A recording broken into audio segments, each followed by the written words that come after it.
하나님께서 이제 신실한 은혜를 주시는데 그 신실한 은혜를 이제 족장들을 중심으로 해서 은혜를 베푸시는 것들을 볼 수가 있는데요.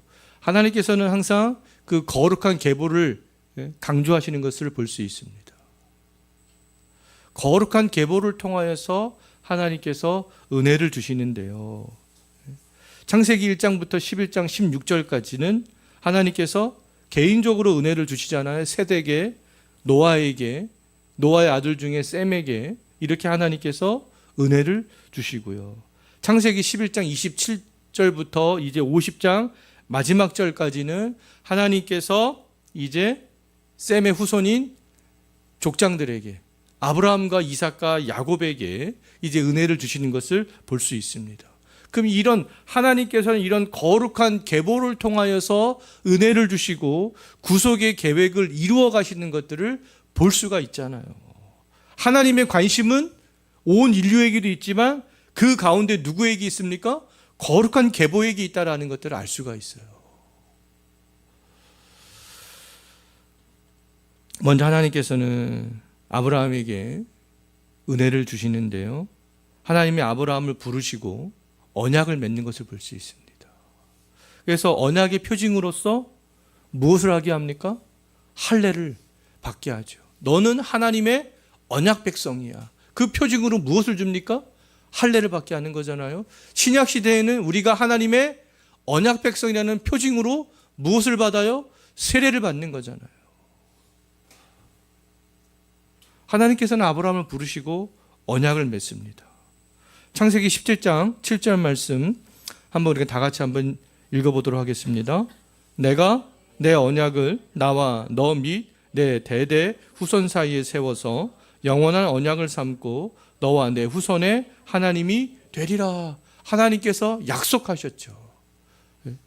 우리가 첫 시간에 살펴봤지만 하나님의 약속, 언약, 베리트, 하나님께서 일방적으로 선포하시지만 하나님께서 파기하지 않는 한 파기가 안 된다. 하나님께서 아브라함과 맺은 언약은 그렇다면 계속 유효한 거예요. 효력은요, 아브라함과 언약을 맺은 그 즉시부터 효력이 계속 발생하는 것이죠. 하나님은 아브라함의 하나님도 되지만 아브라함의 후손의 하나님도 되는 거 아니겠어요? 지금 우리들은 신약 시대에 우리가 예수 그리스도를 믿는 우리들이 아브라함의 후손인 거잖아요. 로마서에서 그것들을 잘 얘기해 주고 있잖아요. 표면적 유대인이 유대인이 아니고 이면적 유대인이 유대인이다. 몸의 할례를 받은 사람이 아브라함의 후손이 아니고 마음의 할례를 받은 사람이 아브라함의 후손이다. 이 아브라함의 언약이 그렇다면 오늘날 이 신약 시대에는 우리들에게까지 그 유효성이 미치는 거 아니겠습니까? 이 아브라함의 이 언약 때문에 하나님이, 아브라함의 하나님이 오늘날 우리의 하나님이 되는 거예요. 그래서 하나님께서는 이 아브라함을 부르시고 이제 그 아브라함과 아브라함의 후손들을 통하여서 구속 계획을 이루어 가시는 것들을 알 수가 있죠. 그 다음에 아브라함의 아들 이삭이 있잖아요. 아브라함의 약속한 약속이 성취된 첫 열매가 되겠습니다. 이삭은요. 아브라함이 100세에 낳은 아들이잖아요. 아무것도 없을 때.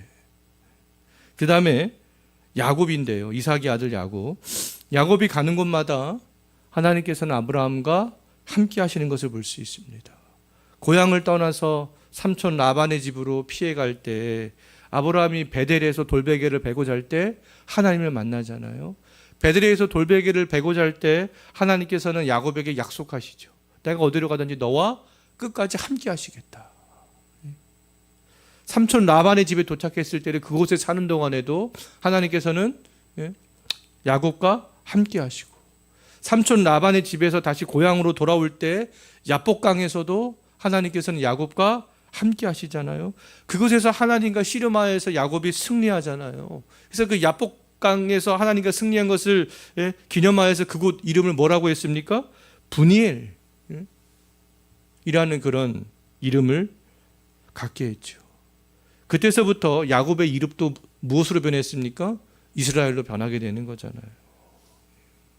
하나님과 또 사람과 겨루어 이겼다. 그 뜻이 바로 이스라엘이 되겠습니다.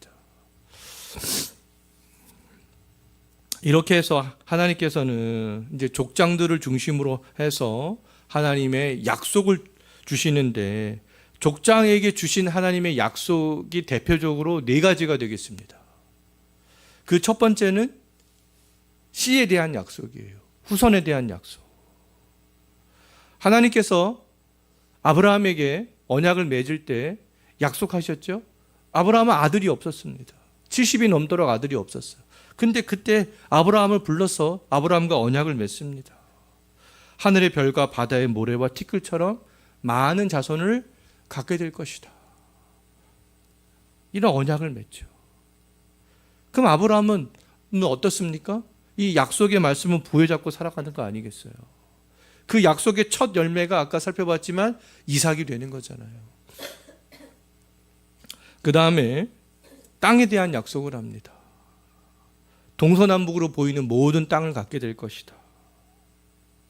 애굽에서부터 유브라데까지 차지하게 될 것이다. 이런 땅에 대한 약속도 이스라엘을 통하여서 이루어지게 되는 거 아니겠습니까? 예. 자, 이제 이런 땅에 대한 개념이 하나님의 나라로 바뀌는 것이죠. 하나님의 통치의 영역, 하나님의 통치를 받는 땅, 하나님의 통치를 받는 것이 하나님의 나라가 되는 거 아니겠습니까? 자, 세 번째로 약속하신 것은 개인적인 복을 약속하셨습니다. 개인적 복. 내가 너와 함께 할게. 하나님의 임재의 복, 하나님의 보호의 복, 그런 것들을 하나님께서 약속하셨어요. 그런데 이런 하나님의 복을 받기 위한 하나님께서 요구하시는 것이 있는데, 이런 복을 누리기 위해서 하나님의 개인적으로 축복을 받고 동행하심의 복, 임재의 복, 보호의 복을 받기 위해서는 믿음과 순종을 요구하시는 것을 볼 수 있습니다. 이 약속하신 하나님의 말씀을 믿는 거죠. 그분을 믿는 거예요. 또 그분께서 말씀하시는 것에 순종하는 겁니다. 오늘날에 우리에게 요구되는 것도 마찬가지가 되겠죠. 하나님께서 주시는 그런 은혜들을 맛보기 위하여서 우리는 우리에게 말씀하시는 그 하나님이 누구인가를 알고 그분을 믿는 겁니다. 우리는 하나님을 아는 것만큼 믿을 수 있어요.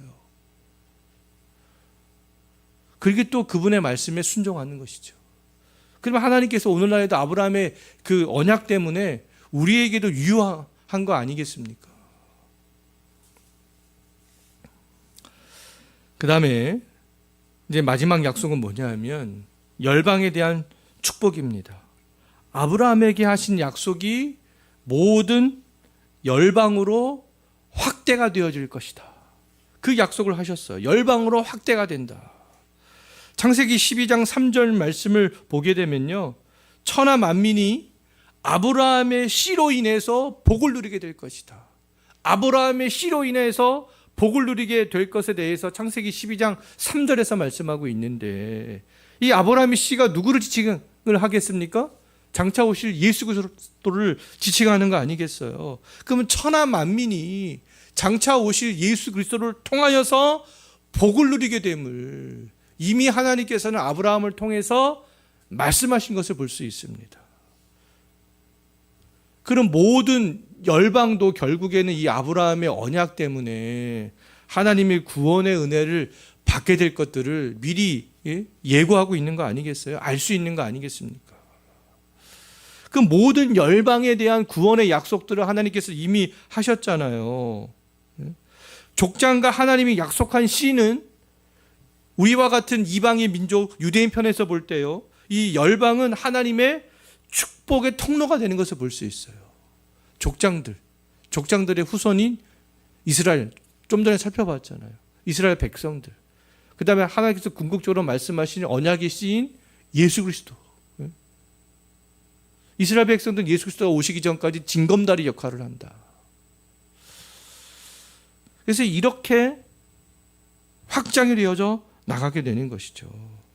그렇다면 아브라함이 이런 하나님과 언약을 맺었다면 족장들과 이스라엘 백성들이 이방인들에 대해서 어떤 태도를 취해야 되겠습니까? 장차 이방인들도 아브라함의 후손이 되는구나. 우리처럼. 그런 생각을 하면서 살아야 되는 거 아니겠어요? 그러면은 이방인들에 대해서 이스라엘 백성들이 개방적인 태도를 취하는 것이 맞잖아요. 하나님께서는 이 아브라함에게 이렇게 말씀하셨고요. 아브라함은 창세기 18장 16절부터 23절 말씀을 보게 되면 실제적으로 소돔과 고모라 사람들을 위해서 기도하잖아요. 예? 그 소돔 땅이 멸망당하지 않도록 의인이 좀 나타날 수 있도록. 아브라함은 하나님의 언약을 받고 그들을 위해서 기도하는 것을 볼 수 있습니다. 또 레위기 19장 33절과 34절 말씀을 보게 되면요, 하나님께서 이스라엘 백성들에게 말씀하시는데 너희들이 애굽에 거할 때를 생각해봐라. 애굽에 거할 때를 생각하고 이스라엘 백성들의 진영에 머무르는 이방인들을 학대하지 말아라. 이렇게 말씀하고 있습니다. 너희와 함께하는 이방인들을 관대하게 대하라라는 거잖아요. 또 출애굽기 12장 48절과 49절 말씀을 보게 되면요, 할례를 받은 이방인에 대해서 얘기를 하고 있는데요, 할례를 받은 이방인은 유월절 식사에 이스라엘과 함께 참여하도록 해라. 이렇게 말씀하고 있습니다. 할례를 받았다라는 것은 하나님을 믿었다라는 거 아니겠습니까? 그러면 출애굽을 기념하여서 지켰던 유월절 행사에 그 은혜를 기억하면서 같이 참여할 수 있는 자격을 주라는 거잖아요. 하나님께서는 이렇게 아브라함에게 이방인에 대해서 관대할 것에 대해서, 언약의 후손이 될 것에 대해서 말씀하면서 또 레위기와 출애굽기에서도 이방인들에 대해서 관대하게 대해줄 것들에 대해서 말씀하고 있는 것을 볼 수 있습니다. 그들도 언젠가는 아브라함의 후손이 될 것이기 때문에. 자, 이런 하나님께서 주신 구속의 역사들은요, 약속은 지난번에도 말씀을 드렸지만 한 번에 이루어지는 것이 아니라 점진적으로 이루어지는 것이다. 족장들을 중심으로, 또 이스라엘 백성을 중심으로, 또 이제는 신약 시대에는 교회를 중심으로 하나님의 이런 구속의 역사가 점진적으로 이렇게 확장이 되어져 나가게 되는 것이죠. 자, 점진적으로 하나님의 그런 구속의 약속들이 성취가 되어지는데요, 어떨 때는 그 구속의 역사들이 좀 빠르게 성취가 되는 것처럼 보이는 시기도 있고, 좀 불확실해 보이는 시기도 있고, 또 침묵하는 그런 시기도 있고, 또 실현이 되는 그런 시기들도 있는데요, 그것에 대해서 우리가 조금 생각을 해보겠는데요, 하나님의 그런 약속이 빠르게 성취가 되어졌던 시기가 있습니다. 하나님의 약속이라고 하면 뭐겠습니까? 아까 족장들에게 약속했던 4가지 약속들. 출애굽할 때, 이제 뭔가 하나님의 약속이 더 실현되는 것처럼 보이잖아요. 그때 출애굽한 인원이 장정만 60만 명이라고 했습니다. 정말 어마어마하게 많은 민족이 되었잖아요. 하나님께서 약속한 땅으로 가죠.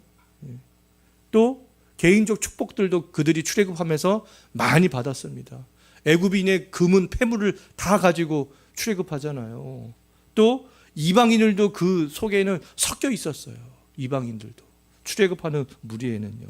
그래서 그 출애굽할 때, 또 가나안을 막 정복해 나갈 때 하나님이 약속하신 땅이 막 정복이 되어져 나가는 거 아니겠습니까? 그리고 또 다윗과 솔로몬 시대에 최고로 넓은 영토를 갖게 되는 거 아니겠어요? 그것뿐만 아니라 모든 것에 있어서 안정이 된 그런 시기였던 거 아니겠어요?